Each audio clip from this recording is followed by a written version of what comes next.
Howdy, y'all. Welcome to the Black Ribbon Warrior YouTube channel. I'm your host, Lee, and I am a stage 4 metastatic melanoma cancer survivor, warrior, and I'm just documenting some of my journey. We are currently about 27 days away from the 2 years anniversary of my ringing the bell, which was going through immunotherapy treatments. So that's pretty exciting, pretty nerving, making me a little nervous. But I was listening to a preacher, and I had to kind of go back and listen to it before I talked to you, because his sermon, he was talking about expectations. And of course, I took it out of his context and put it into my situation. So you have a life that you're building up to and you're trying to get to, and the things that are important and everything, and then one day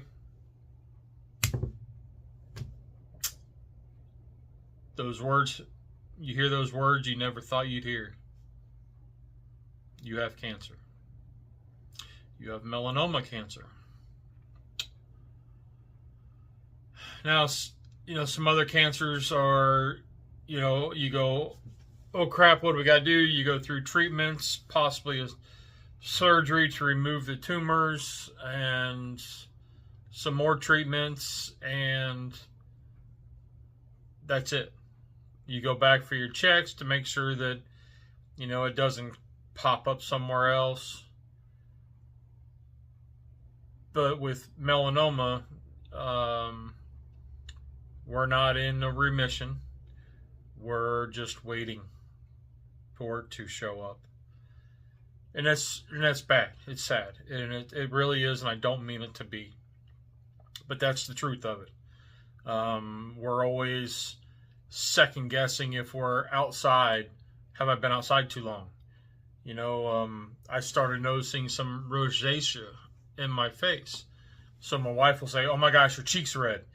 And I'm like, it's okay. It's rosacea. I'm hot. And, it wasn't because I was out cutting grass and, my face was covered and everything that, and so it's one of those. And then she sees, like, once I cool down, it goes away. But you're still always like, oh my gosh, driving like during the summer with your arm up at the window, your arm's exposed, you can get hot. And your skin, I have pigment changes in my skin. So I have white spots, verticilligo, I can't even pronounce it, verticilligo, where the pigments goes away in your skin and it's just bright white.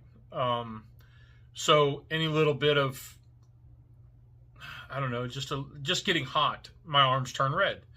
And you're always like, oh man, was that the sun? Is it this or that? So you're always wondering. Any kind of minimal milestone, you're blessed that they come out clear, but you're always nervous because you never know.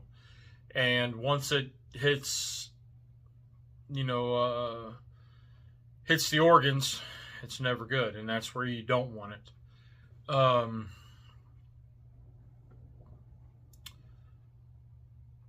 So what I took away from this sermon that I was listening to the other morning was,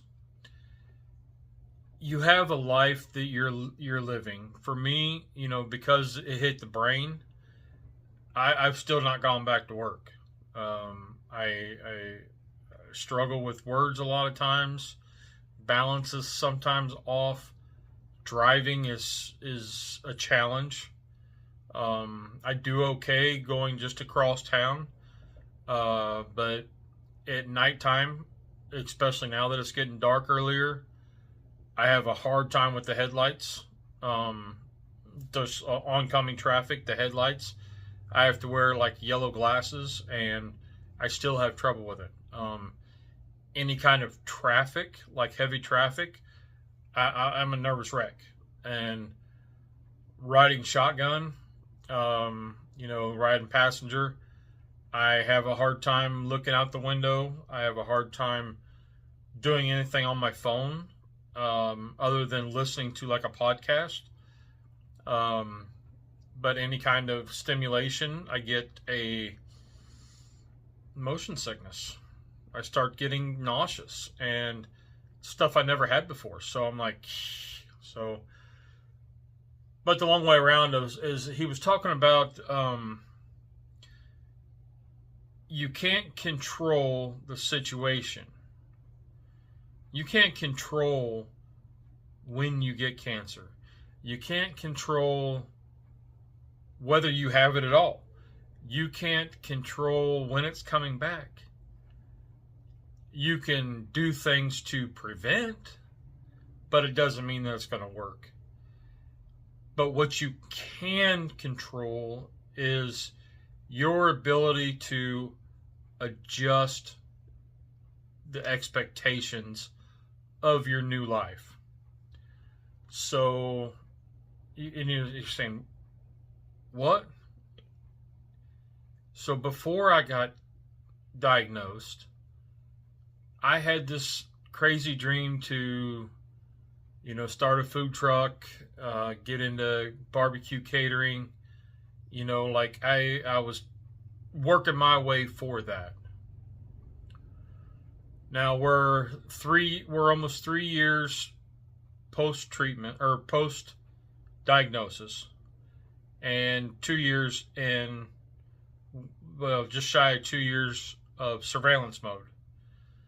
And I have no desire to food truck. I have no desire to cook that much at one time. I like to cook. I still barbecue, but I don't try to push it, Instead of like 6 to 10 racks of ribs, I do 1, maybe 2. If I do a big pulled pork event, then it's for an event. It's not for me. It's not just for giggles. Smaller cuts of meat, pork loins, turkey breasts versus the whole bird, stuff like that. But I don't feel bad about not having that drive that I had before. So the expectation that I had prior was, you're going to work and you're supporting the family, you're taking care of the family, and making sure the monetary value was there, that the house was covered, the bills were covered, yada yada. And now that I looked at the Reaper and tugged on his cloak and said, "Hey man, you ready?" And he said, "Kid, it ain't your time." If you've ever had that happen, man, you look at the ground and you don't know what to do, and you're like kicking a rock, kind of like, what do I do now? And that's where I'm at. But there was a time where, everything happens for a reason. And that came to mind and said, hey, talk about it. Because nobody talks about it. Nobody wants to talk about it. And it's not all doom and gloom. There's plenty of positives. But I wanted to just kind of say that it's okay to call an audible. It's okay because your situation changed You don't have to be that person you were before you were diagnosed. Right? You don't have to have the same drive and goals and expectations of your life, because it's not the same. I noticed the small things mean a lot more. I would rather hang a picture of us on a vacation or a day trip with family, or just me and the wife at the beach. I'd rather hang a picture up on the wall of that than buy a new couch or, you know, some thing that makes sense. You know, I don't need new stuff to show the appreciation that I have for the people that are in my life. And once I'm sure a lot of you warriors out there know, once you're at that point and you're like, none of this means anything. None of this stuff means anything. But to the handful of people that are around when you're gone and they're going through your stuff, because that's what happens. I mean, let's just be honest. Your kids or friends, somebody's going to go through your stuff. And they're going to say, do I want this? Do I not? Does it go to, you know, your daughter's house? Does it go to, you know, your brother's house? Does it go to your sister's place? Like, it happens. And the thing that will most likely mean anything at all is a picture on the wall that was spurred by a memory, or spurs a memory of that time together. That's what's important to me, and it's okay. I don't have the desire to do what I was dreaming about before I was diagnosed. Post-diagnosis, man, I want to do all the little things. I want to see my wife smile. I want to see my kids, you know, enjoy the time. Just recently, Thanksgiving, we were talking, and me and my youngest daughter were talking, and she kind of got the bum end of the deal because of my three daughters. The middle one was working as much as she could, so she wasn't around the house. I understand. I get that. The oldest one was the same. She was off doing her thing. She wanted to come back and be a part of, you know, the process of what we were doing, but what she was doing was important. Very much important to her future and her career and stuff like that. So she had to stay. I kind of threatened her that if she came home, I was going to disown her. But so she stayed and did her thing, which was fine. But the youngest one didn't have a way because she wasn't old enough to drive. And so she was stuck with us. And she got to see a lot of this. And we were talking, and she said, you know, it's bad to say, but it's a blessing, because it took cancer, melanoma, for me to spend quality time with my dad.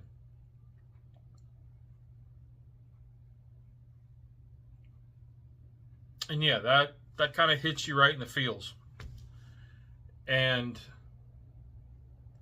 she wasn't trying to be mean. She was trying to be open and honest, which is what I completely ask.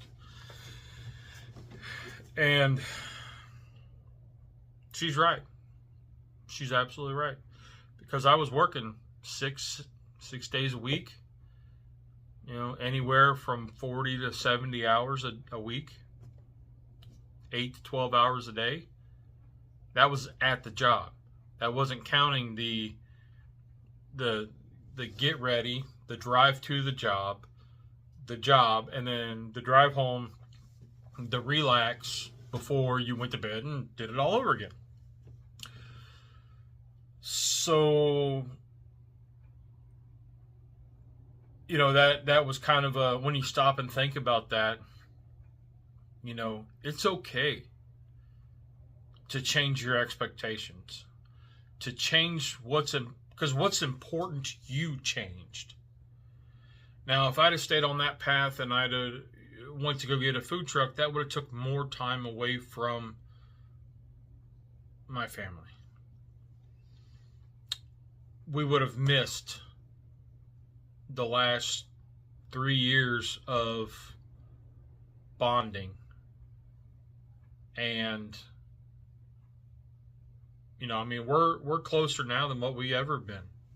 My wife and I are closer than what we ever been, because there was no distraction of any, you know, work or anything like that. So we've shared the stresses and the what ifs and the, I mean, like I've said it before, cancer touches every aspect of your life. It touched aspects I didn't think it could, and it did. And the me before diagnosis, what was important to me then wasn't important to the wife and the kids, right? Because I was trying to create something to pass on, you know, a sense of security or something like that, and, you know, a legacy.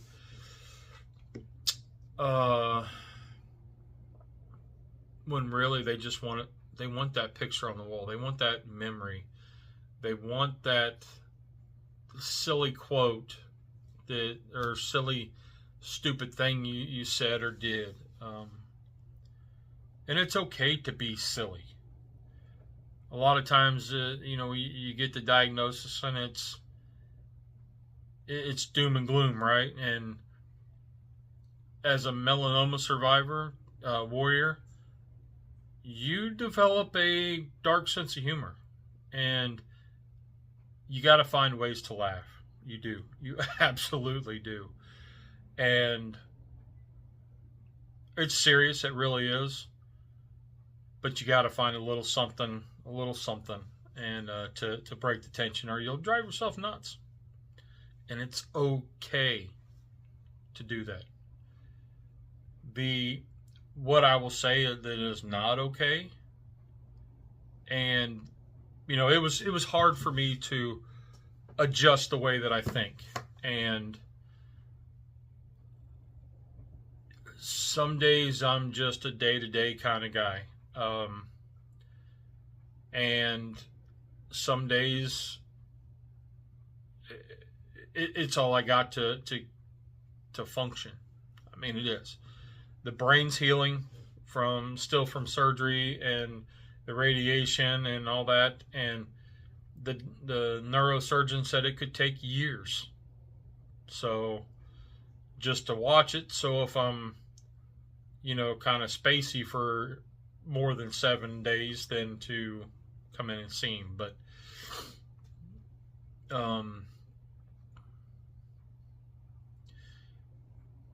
where I was saying was it's not okay to blame yourself. You didn't give yourself cancer. I know. Say what? It's not your fault. And yeah, but I went out and, you know, when I was 10, I wouldn't wear sunscreen and I got 3rd-degree burns. I know. You didn't know no better. You didn't want to listen to your mom. I get it. I was the same way. Is that why I have cancer? Why I had melanoma? Don't know. Could it just been a genetic thing with the moles? And don't know. I have no source of origin, so we don't know what it was. But you can't blame yourself. The only thing you can do is try to do the prevention, live every day like it's your last. Create those pictures to put on the wall. I can't tell you how many times they're like, "What do you want? What do you need?" You know what? I need a new picture frame because I need pictures printed. Why? That's why. Last year for Christmas, I was asked, "What do you want? What do you want?" Nothing. I want to hang some pictures on the wall, and they were like, "Are you serious?" Yes, absolutely, absolutely. Because what happens is you have people over, they start looking on the wall because they see all these pictures and they're like, "What is this?"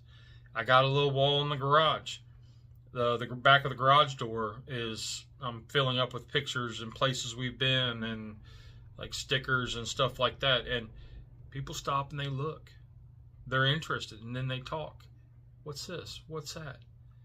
And then you get to share that experience.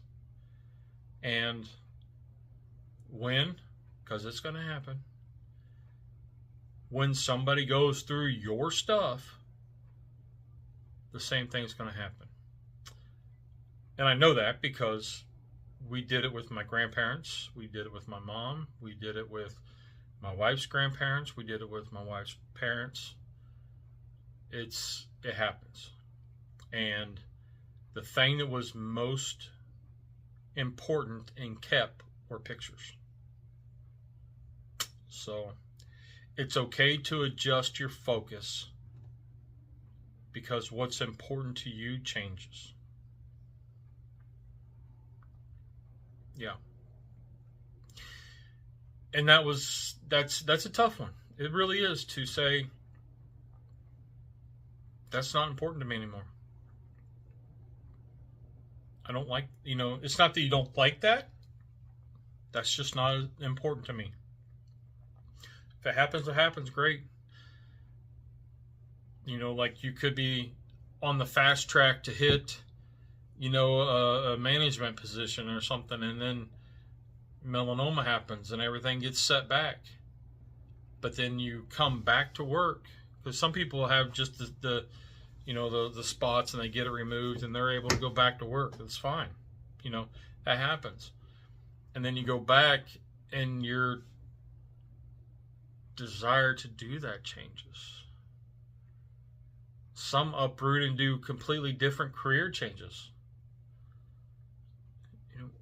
Why not? Life's too short. And when you're talking with cancer, it's even shorter. I think I mentioned it a while back that my oncologist, when we first talked to him, said 50%, 55% make it 5 years. Like 50% make it 5 years at most. Well, all my scans have been clear. I've had no complications. So I should be in the clear. But it's in the back of my mind. Well, it's in the back of my mind. But that this in 25 days, 26 days, whatever,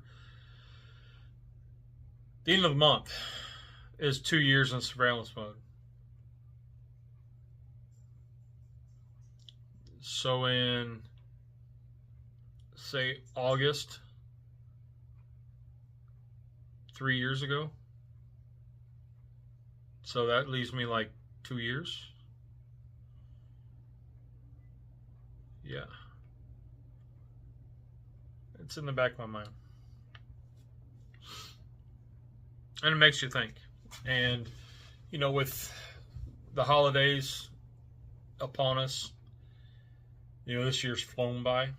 A lot to be thankful for.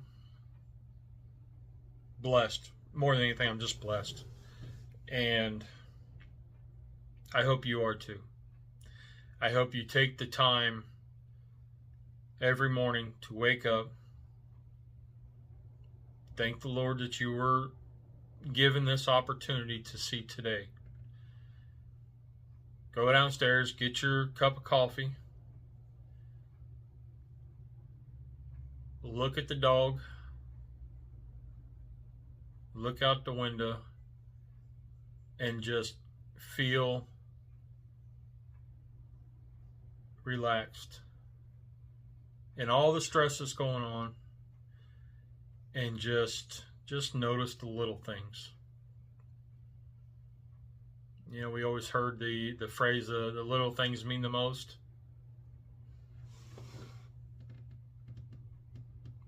And wait till you tug on the Grim Reaper's coattail and it ain't your turn, boy.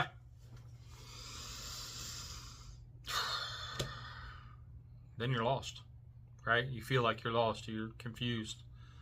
So that's all I got. It's just a little, wanted to share that. So y'all have a great day. Remember, you are awesome. You're strong. The people around you are stronger because you're strong. And you're not alone. Y'all have a great week, and we'll talk to you later.